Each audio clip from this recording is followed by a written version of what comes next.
about 411 homes, only 13% of them are affordable. And this is on public land. So they're using public land to build homes, which is a great idea, but only 13% are affordable. So then what do you want them to do differently? We want 100% of the homes to be affordable. If you're going to build land or build home on public land, every single one of them should be affordable. How can they do that and do it quickly? Because we are not heading for a crisis, we're in a crisis. 100%. But I've spoken to a lot of people who told me, if you build a whole bunch more luxury homes or luxury condos, that's not going to help me out right now because I can't afford those luxury condos. So if we're going to use our public land, we should use every square foot of public land to be public land that's used for affordable homes. And that affordability has to be a big factor. The people I spoke to tell me we need it to be affordable, something that we can actually manage to afford to buy or to rent. So then what needs to be in place in order to make that stipulation? Because developers are going to develop things that are going to give them profit. That's how that goes. Right, so it's the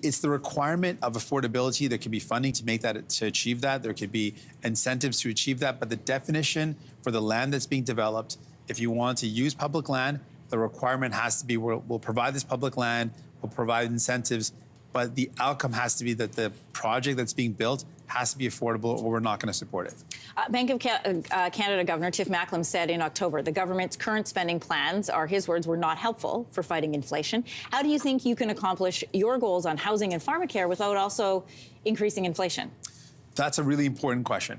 One of the things we notice is that the inflation, right now, the inflation that we're experiencing, a major driver is actually the cost of housing. If you look at the breakdown, it's groceries is one big factor, and the other factor is the cost of housing.